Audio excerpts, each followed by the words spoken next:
യോഹന്നാൻ 8-ാം അധ്യായം. പിടിക്കപ്പെട്ട വ്യഭിചാരിണി. യേശു ഒലിവ് മലയിലേക്ക് പോയി. അതിരാവിലെ അവൻ വീണ്ടും ദേവാലയത്തിലേക്ക് വന്നു. ജനങ്ങളെല്ലാം അവൻ്റെ അടുക്കലെത്തി. അവൻ ഇരുന്ന് അവരെ പഠിപ്പിച്ചു. വ്യഭിചാരത്തിൽ പിടിക്കപ്പെട്ട ഒരു സ്ത്രീയെ നിയമജ്ഞരും ഫരിസേയരും കൂടെ അവൻ്റെ അടുക്കൽ കൊണ്ടുവന്ന് നടുവിൽ നിർത്തി. അവർ അവനോട് പറഞ്ഞു, ഗുരു, ഈ സ്ത്രീ വ്യഭിചാരത്തിൽ പിടിക്കപ്പെട്ടവളാണ്. ഇങ്ങനെയുള്ളവരെ കല്ലെറിയണമെന്നാണ് മോശ നിയമത്തിൽ കൽപ്പിച്ചിരിക്കുന്നത്. നീ എന്തു പറയുന്നു? ഇത് അവനിൽ കുറ്റം ആരോപിക്കാൻ വേണ്ടി അവനെ പരീക്ഷിച്ചുകൊണ്ട് ചോദിച്ചതാണ്. യേശുവാകട്ടെ കുനിഞ്ഞ് വിരൽ കൊണ്ട് നിലത്ത് എഴുതിക്കൊണ്ടിരുന്നു. അവർ ആവർത്തിച്ച് ചോദിച്ചു കൊണ്ടിരുന്നതിനാൽ അവൻ നിവർന്ന് അവരോട് പറഞ്ഞു, നിങ്ങളിൽ പാപം ഇല്ലാത്തവൻ ആദ്യം അവളെ കല്ലെറിയട്ടെ. അവൻ വീണ്ടും കുനിഞ്ഞ് നിലത്ത് എഴുതിക്കൊണ്ടിരുന്നു. എന്നാൽ ഇതു കേട്ടപ്പോൾ മുതിർന്നവർ തുടങ്ങി ഓരോരുത്തരായി സ്ഥലം വിട്ടു. ഒടുവിൽ യേശുവും നടുവിൽ നിന്നിരുന്ന ആ സ്ത്രീയും മാത്രം ശേഷിച്ചു. യേശു നിവർന്ന് അവളോട് ചോദിച്ചു, സ്ത്രീയെ, അവർ എവിടെ? ആരും നിന്നെ വിധിച്ചില്ലേ? അവൾ പറഞ്ഞു, ഇല്ല കർത്താവേ. യേശു പറഞ്ഞു, ഞാനും നിന്നെ വിധിക്കുന്നില്ല.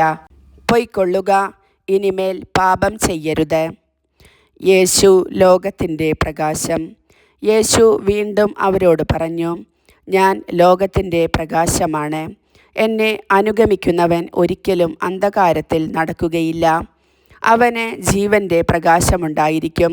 അപ്പോൾ ഫരിസേയർ പറഞ്ഞു, നീ തന്നെ നിനക്ക് സാക്ഷ്യം നൽകുന്നു. നിന്റെ സാക്ഷ്യം സത്യമല്ല. യേശു പ്രതിവചിച്ചു, ഞാൻ തന്നെ എനിക്ക് സാക്ഷ്യം നൽകിയാലും എൻ്റെ സാക്ഷ്യം സത്യമാണ്. കാരണം ഞാൻ എവിടെ നിന്ന് വന്നുവെന്നും എവിടേക്ക് പോകുന്നുവെന്നും എനിക്കറിയാം. എന്നാൽ ഞാൻ എവിടെ നിന്ന് വരുന്നുവെന്നോ എവിടേക്ക് പോകുന്നുവെന്നോ നിങ്ങൾ അറിയുന്നില്ല. നിങ്ങളുടെ വിധി മാനുഷികമാണ്. ഞാൻ ആരെയും വിധിക്കുന്നില്ല. ഞാൻ വിധിക്കുന്നെങ്കിൽ തന്നെ എൻ്റെ വിധി സത്യമാണ്. കാരണം ഞാൻ തനിച്ചല്ല, എന്നെ അയച്ച പിതാവും എന്നോട് കൂടെയുണ്ട്. രണ്ടുപേരുടെ സാക്ഷ്യം സത്യമാണെന്ന് നിങ്ങളുടെ നിയമത്തിൽ തന്നെ എഴുതിയിട്ടുണ്ടല്ലോ. എന്നെക്കുറിച്ച് ഞാൻ തന്നെ സാക്ഷ്യം നൽകുന്നു. എന്നെ അയച്ച പിതാവും എന്നെക്കുറിച്ച് സാക്ഷ്യം നൽകുന്നു. അപ്പോൾ അവർ ചോദിച്ചു, നിന്റെ പിതാവ് എവിടെയാണ്? യേശു പറഞ്ഞു, നിങ്ങൾ എന്നെയാകട്ടെ എൻ്റെ പിതാവിനെയാകട്ടെ അറിയുന്നില്ല. എന്നെ അറിഞ്ഞിരുന്നെങ്കിൽ എൻ്റെ പിതാവിനെയും അറിയുമായിരുന്നു. ദേവാലയത്തിൽ ഭണ്ഡാരസ്ഥലത്ത് പഠിപ്പിച്ചു കൊണ്ടിരുന്നപ്പോഴാണ് അവൻ ഇതെല്ലാം പറഞ്ഞത്. എന്നാൽ ആരും അവനെ പിടിച്ചില്ല, കാരണം അവൻ്റെ സമയം ഇനിയും വന്നു ചേർന്നിട്ടില്ലായിരുന്നു. യഹൂദർക്ക് മുന്നറിയിപ്പ്. യേശു വീണ്ടും അവരോട് പറഞ്ഞു, ഞാൻ പോകുന്നു. നിങ്ങൾ എന്നെ അന്വേഷിക്കും. എന്നാൽ നിങ്ങളുടെ പാപത്തിൽ നിങ്ങൾ മരിക്കും. ഞാൻ പോകുന്നിടത്തേക്ക് വരാൻ നിങ്ങൾക്ക് കഴിയുകയില്ല. അപ്പോൾ യഹൂദർ പറഞ്ഞു, ഞാൻ പോകുന്നിടത്തേക്ക് വരാൻ നിങ്ങൾക്ക് കഴിയുകയില്ല എന്ന് അവൻ പറയുന്നല്ലോ. അവൻ ആത്മഹത്യ ചെയ്തേക്കുമോ? അവൻ പറഞ്ഞു, നിങ്ങൾ താഴെ നിന്നുള്ളവരാണ്, ഞാൻ മുകളിൽ നിന്നുള്ളവനും. നിങ്ങൾ ഈ ലോകത്തിൻ്റേതാണ്, ഞാൻ ഈ ലോകത്തിൻ്റേതല്ല. നിങ്ങൾ നിങ്ങളുടെ പാപങ്ങളിൽ മരിക്കും എന്ന് ഞാൻ നിങ്ങളോട് പറഞ്ഞു. എന്തെന്നാൽ ഞാൻ തന്നെ എന്ന് വിശ്വസിക്കുന്നില്ലെങ്കിൽ നിങ്ങൾ നിങ്ങളുടെ പാപങ്ങളിൽ മരിക്കും. അപ്പോൾ അവർ ചോദിച്ചു, നീ ആരാണ്? യേശു പറഞ്ഞു, ആരംഭം മുതലേ ഞാൻ നിങ്ങളോട് പറഞ്ഞിരുന്നത് തന്നെ. എനിക്ക് നിങ്ങളെക്കുറിച്ച് പലതും പറയാനും വിധിക്കാനുമുണ്ട്. എന്നെ അയച്ചവൻ സത്യവാനാണ്. അവിടുത്തെ അധരത്തിൽ നിന്ന് കേട്ടത് ഞാൻ ലോകത്തോട് പറയുന്നു. പിതാവിനെക്കുറിച്ചാണ് അവൻ തങ്ങളോട് സംസാരിച്ചതെന്ന് അവർ മനസ്സിലാക്കിയില്ല. അതുകൊണ്ട് യേശു പറഞ്ഞു, നിങ്ങൾ മനുഷ്യപുത്രനെ ഉയർത്തിക്കഴിയുമ്പോൾ ഞാൻ തന്നെയും ഞാൻ സ്വമേധയാ ഒന്നും പ്രവർത്തിക്കുന്നില്ല. പ്രത്യുത എൻ്റെ പിതാവ് എന്നെ പഠിപ്പിച്ചതുപോലെ ഇക്കാര്യങ്ങൾ ഞാൻ സംസാരിക്കുന്നുവെന്നും നിങ്ങൾ മനസ്സിലാക്കും. എന്നെ അയച്ചവൻ എന്നോട് കൂടെയുണ്ട്. അവിടുന്ന് എന്നെ തനിയെ വിട്ടിരിക്കുകയല്ല, കാരണം ഞാൻ എപ്പോഴും അവിടത്തേക്ക് ഇഷ്ടമുള്ളത് പ്രവർത്തിക്കുന്നു. ഇതു പറഞ്ഞപ്പോൾ വളരെ പേർ അവനിൽ വിശ്വസിച്ചു. സത്യം നിങ്ങളെ സ്വതന്ത്രരാക്കും. തന്നിൽ വിശ്വസിച്ച യഹൂദരോട് യേശു പറഞ്ഞു, എൻ്റെ വചനത്തിൽ നിലനിൽക്കുമെങ്കിൽ നിങ്ങൾ യഥാർത്ഥത്തിൽ എൻ്റെ ശിഷ്യരാണ്. നിങ്ങൾ സത്യം അറിയുകയും സത്യം നിങ്ങളെ സ്വതന്ത്രരാക്കുകയും ചെയ്യും. അവർ അവനോട് പറഞ്ഞു, ഞങ്ങൾ അബ്രാഹത്തിൻ്റെ സന്തതികളാണ്. ഞങ്ങൾ ഒരിക്കലും ആരുടെയും അടിമകളായിരുന്നിട്ടില്ല. പിന്നെ എങ്ങനെയാണ് നിങ്ങൾ സ്വതന്ത്രരാക്കപ്പെടും എന്ന് നീ പറയുന്നത്? യേശു പ്രതിവചിച്ചു, സത്യം സത്യമായി ഞാൻ നിങ്ങളോട് പറയുന്നു, പാപം ചെയ്യുന്നവൻ പാപത്തിൻ്റെ അടിമയാണ്. അടിമ എക്കാലവും ഭവനത്തിൽ വസിക്കുന്നില്ല, പുത്രനാകട്ടെ എക്കാലവും വസിക്കുന്നു. അതുകൊണ്ട് പുത്രൻ നിങ്ങളെ സ്വതന്ത്രരാക്കിയാൽ നിങ്ങൾ യഥാർത്ഥത്തിൽ സ്വതന്ത്രരാകും. നിങ്ങൾ അബ്രാഹത്തിൻ്റെ സന്തതികളാണെന്ന് എനിക്കറിയാം. എന്നിട്ടും നിങ്ങൾ എന്നെ കൊല്ലാൻ ആലോചിക്കുന്നു. കാരണം എൻ്റെ വചനം നിങ്ങളിൽ വസിക്കുന്നില്ല. എൻ്റെ പിതാവിൻ്റെ സന്നിധിയിൽ കണ്ടവയെപ്പറ്റി ഞാൻ സംസാരിക്കുന്നു. നിങ്ങളുടെ പിതാവിൽ നിന്ന് കേട്ടത് നിങ്ങൾ പ്രവർത്തിക്കുന്നു. പിശാച് നിങ്ങളുടെ പിതാവ്. അവർ പറഞ്ഞു, അബ്രാഹമാണ് ഞങ്ങളുടെ പിതാവ്.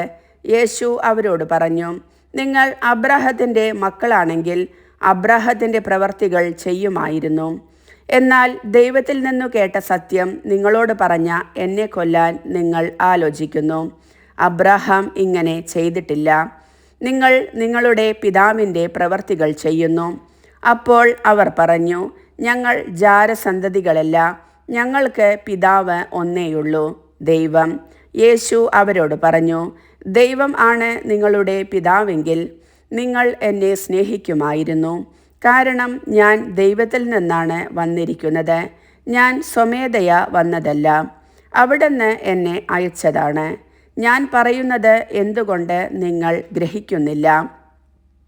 എൻ്റെ വചനം ശ്രവിക്കാൻ നിങ്ങൾക്ക് കഴിവില്ലാത്തതുകൊണ്ട് തന്നെ. നിങ്ങൾ നിങ്ങളുടെ പിതാവായ പിശാചിൽ നിന്ന് ഉള്ളവരാണ്. നിങ്ങളുടെ പിതാവിൻ്റെ ഇഷ്ടമനുസരിച്ച് പ്രവർത്തിക്കാൻ നിങ്ങൾ ആഗ്രഹിക്കുന്നു. അവനാകട്ടെ ആദ്യം മുതൽ കൊലപാതകിയാണ്. അവൻ ഒരിക്കലും സത്യത്തിൽ നിലനിന്നിട്ടില്ല, എന്തെന്നാൽ അവനിൽ സത്യമില്ല. കള്ളം പറയുമ്പോൾ സ്വന്തം സ്വഭാവമനുസരിച്ചു തന്നെയാണ് അവൻ സംസാരിക്കുന്നത്. കാരണം അവൻ നുണയനും നുണയുടെ പിതാവുമാണ്. ഞാൻ സത്യം പറയുന്നത് കൊണ്ട് നിങ്ങൾ എന്നെ വിശ്വസിക്കുന്നില്ല. നിങ്ങളിൽ ആർക്ക് എന്നിൽ പാപം തെളിയിക്കാൻ കഴിയും? ഞാൻ സത്യമാണ് പറയുന്നതെങ്കിൽ എന്തുകൊണ്ട് നിങ്ങൾ എന്നെ വിശ്വസിക്കുന്നില്ല? ദൈവത്തിൽ നിന്നുള്ളവൻ ദൈവത്തിൻ്റെ വാക്ക് ശ്രവിക്കുന്നു. നിങ്ങൾ ദൈവത്തിൽ നിന്നുള്ളവരല്ല, അതുകൊണ്ട് നിങ്ങൾ അവ ശ്രവിക്കുന്നില്ല. അബ്രാഹത്തിന് മുൻപ് ഞാനുണ്ട്. യഹൂദർ പറഞ്ഞു, നീ ഒരു സമരിയാക്കാരനാണെന്നും നിന്നിൽ പിശാചുണ്ടെന്നും ഞങ്ങൾ പറയുന്നത് ശരിയല്ലേ? യേശു പറഞ്ഞു, എനിക്ക് പിശാചില്ല. ഞാൻ എൻ്റെ പിതാവിനെ ബഹുമാനിക്കുന്നു. നിങ്ങളാകട്ടെ എന്നെ അപമാനിക്കുന്നു. ഞാൻ എൻ്റെ മഹത്വം അന്വേഷിക്കുന്നില്ല.